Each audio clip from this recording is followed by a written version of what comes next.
이 시간에 우리 하나님 말씀은 빌립보서 2장 1절부터 4절까지 있는 말씀 함께 보시겠습니다. 빌립보서 2장 1절부터 4절에 있는 말씀입니다.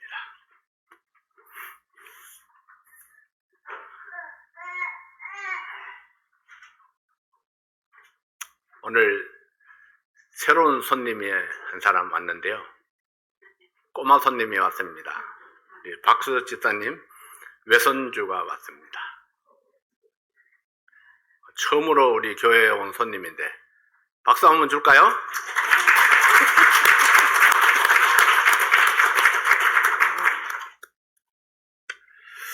자, 오늘 하나님 말씀 빌립보서 2장 1절부터 4절까지 있는 말씀 함께 보시겠습니다.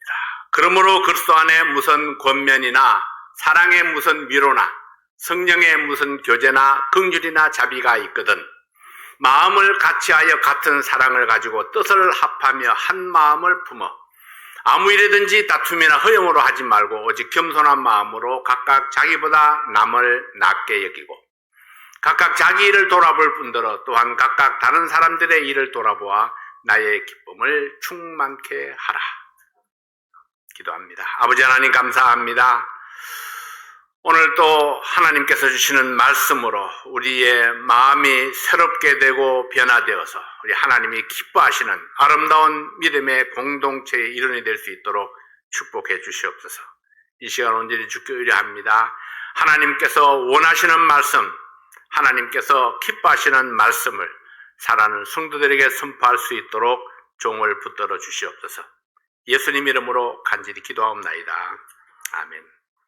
하나님께서 하늘과 땅을 지으시고 공중의 새와 땅에 기는 모든 생명체, 바다의 생물을 창조하셨습니다.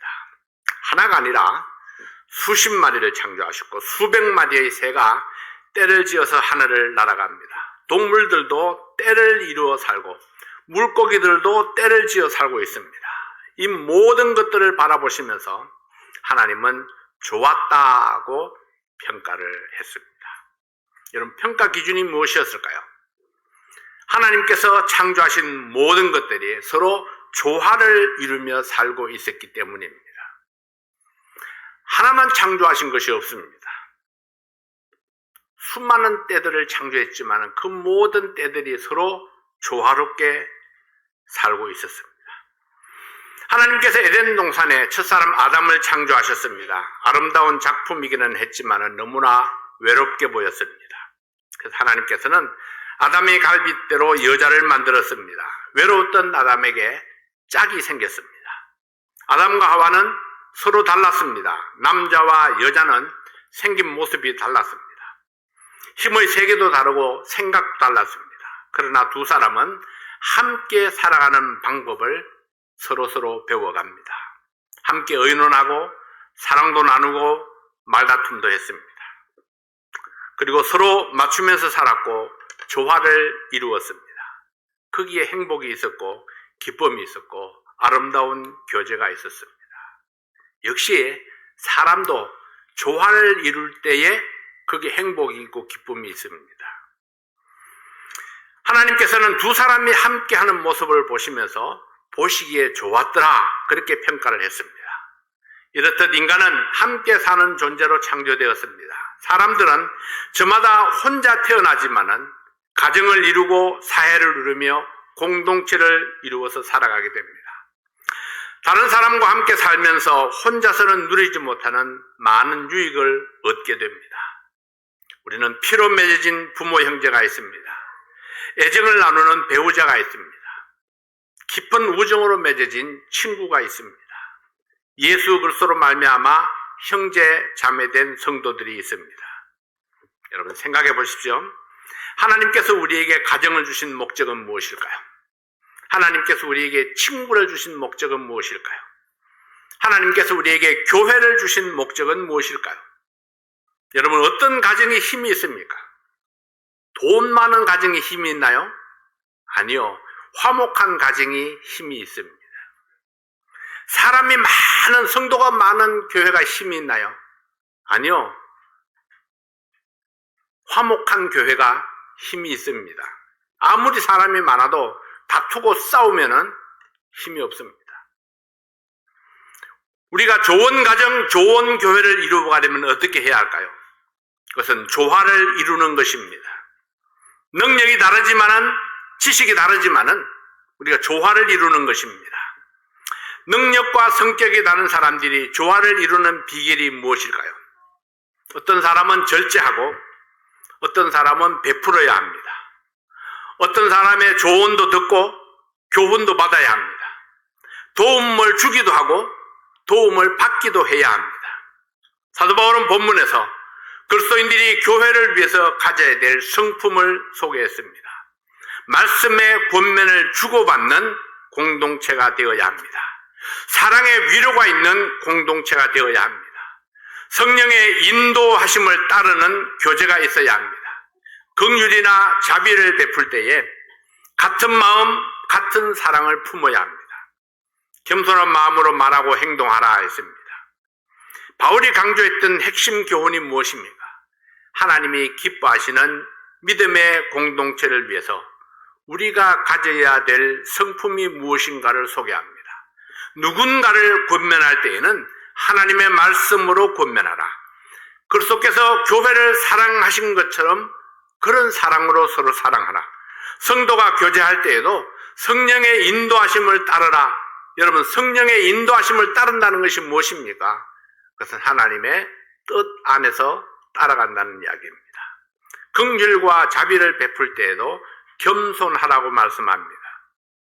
아름다운 믿음의 공동체를 이루기 위해서 하나님의 가르침을 따라가 봅니다. 첫 번째로는 예수님이 공동체의 중심이 되어야 합니다. 사람은 각기 다른 배경에서 태어나고 자라났기 때문에 경험이 다르고 기준이 다르고 생각이 다를 수밖에 없습니다. 그래서 어떤 일이든지 서로 다른 주장을 하는 것이 일반적인 모습입니다. 그럼에도 불구하고 주님께서 말씀하시기를 마음을 같이하여 같은 사랑을 가지고 뜻을 합하며 한 마음을 품어라고 말씀했습니다. 그래서 우리는 이 예수님이 우리 가족 공동체의 중심이 되어야 합니다. 부부가 서로 사랑해서 결혼을 했다 할지라도 그 가운데에 예수님이 중심이 되어 있지 아니하면은 하나로 합할 수가 없습니다. 왜냐하면은 남편의 자라난 배경이 다르고 아내의 자라난 배경이 다르기 때문입니다. 서로 생각하는 것이 다르죠. 서로 자기만 주장하면은 화목할 수가 없습니다. 그래서 다 같이 예수님의 생각으로 모아질 수 있어야 합니다.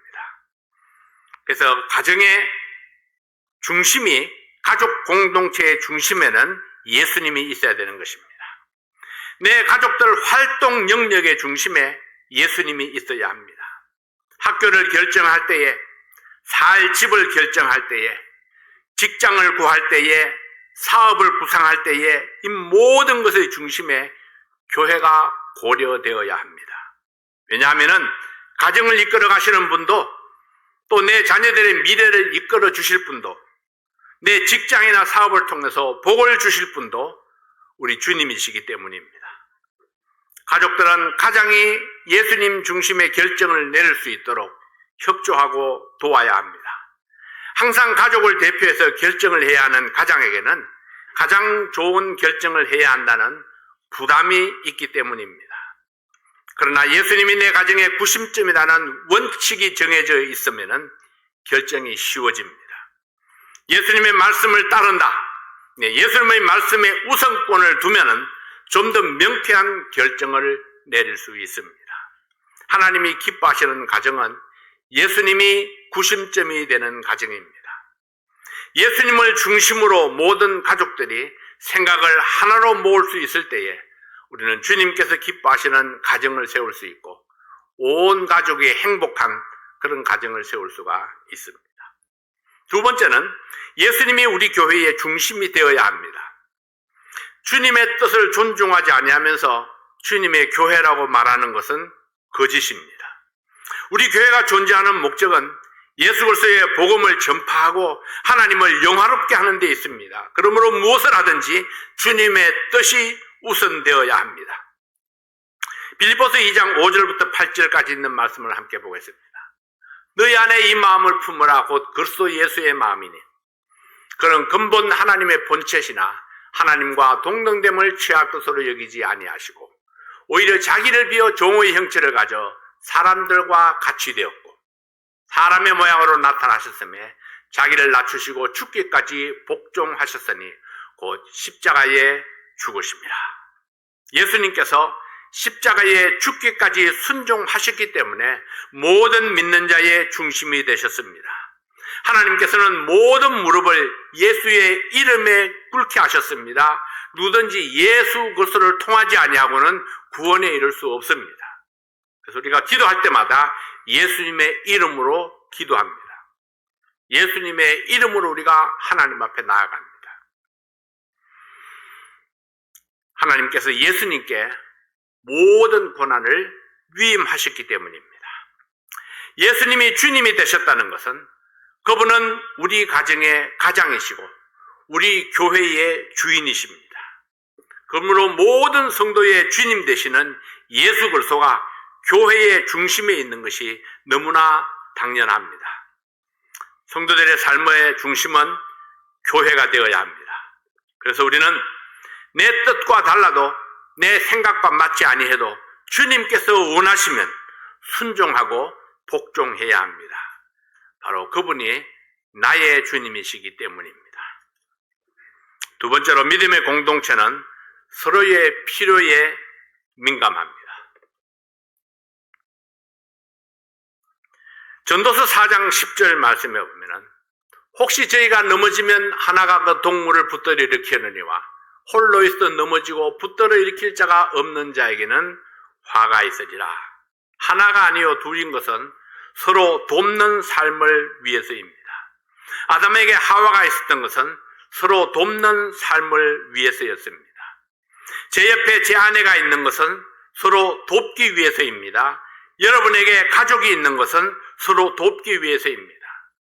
남편이 미흡게 보일 때에, 아내가 부족하게 보일 때에 하나님께서 왜 나를 이 사람의 아내가 되게 하셨는가? 하나님께서 왜 나를 이 사람의 남편이 되게 하셨는가를 생각해 보십시오.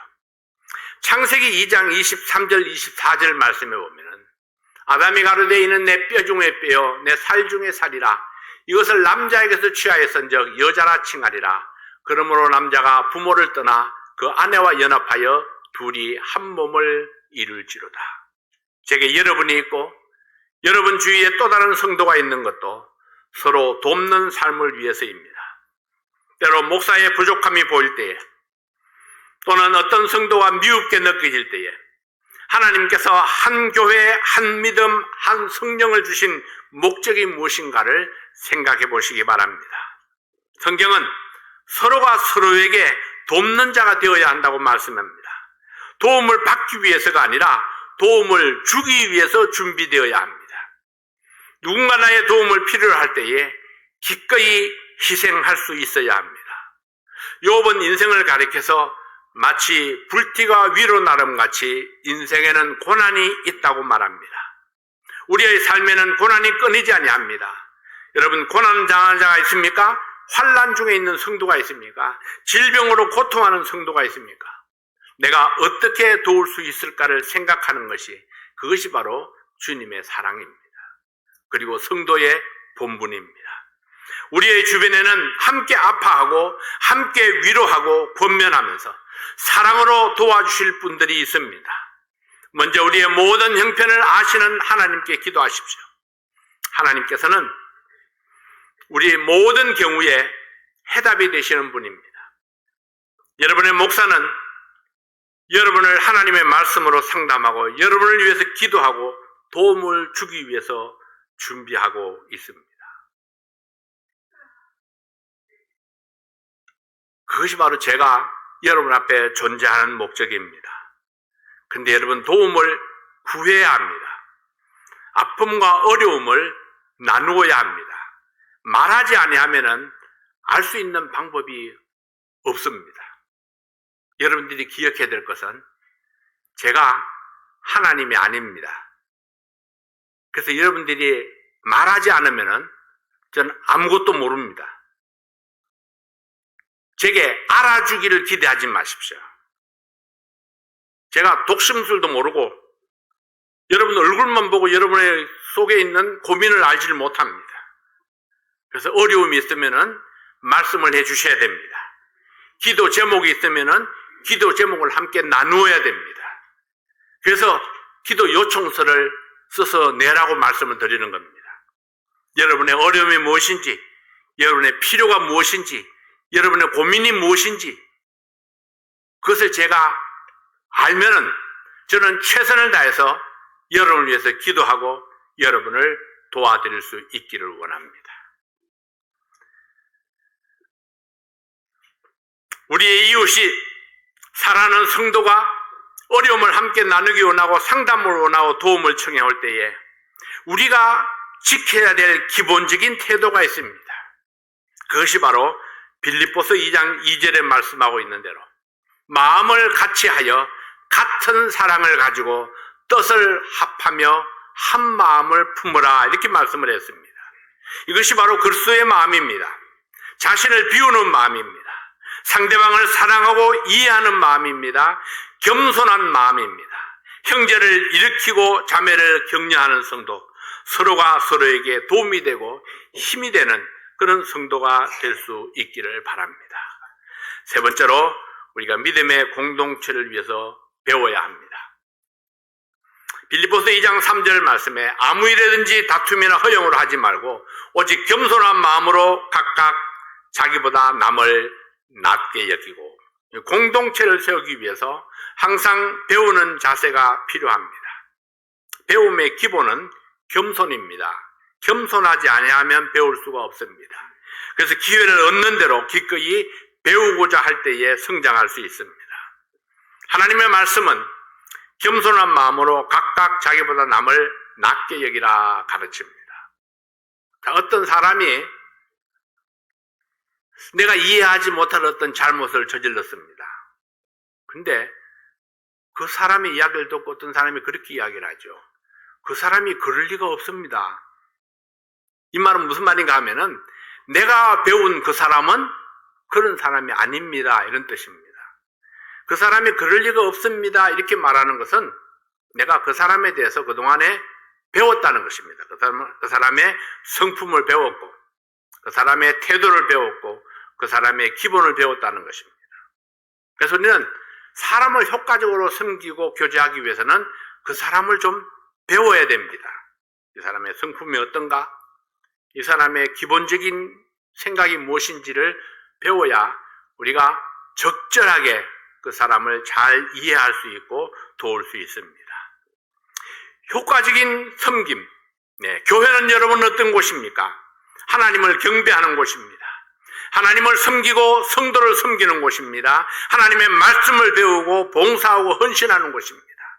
성도들이 교제가 있는 곳입니다. 봉사를 통해서 교제를 통해서 헌신을 통해서 하나님을 섬기는 곳이 믿음의 공동체입니다. 효과적인 섬김과 교회의 발전을 위해서 가르침을 받아야 합니다. 섬기는 법을 배워야 합니다. 헌신하는 법을 배워야 합니다. 그리고 봉사하는 법을 배워야 합니다. 교제하는 것을 배워야 합니다. 맡기진 직무를 감당하는 법을 배워야 합니다. 그러나 나의 배움이 교회 안에서 화합을 이루지 못한다면 공동체에 유익이 없습니다.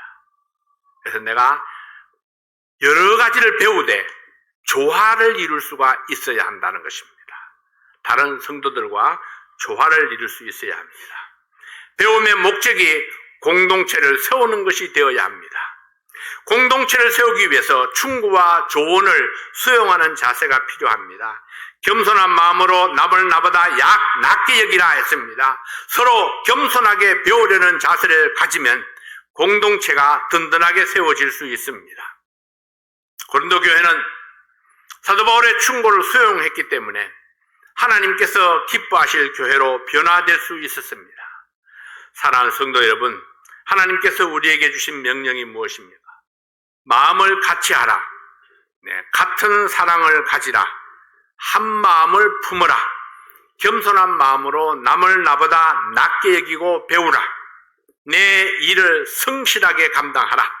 다른 사람의 일도 돌아보고 도우라. 네, 이 모든 것들이 하나님을 기쁘시게 하는 비결이라고 말씀을 했습니다.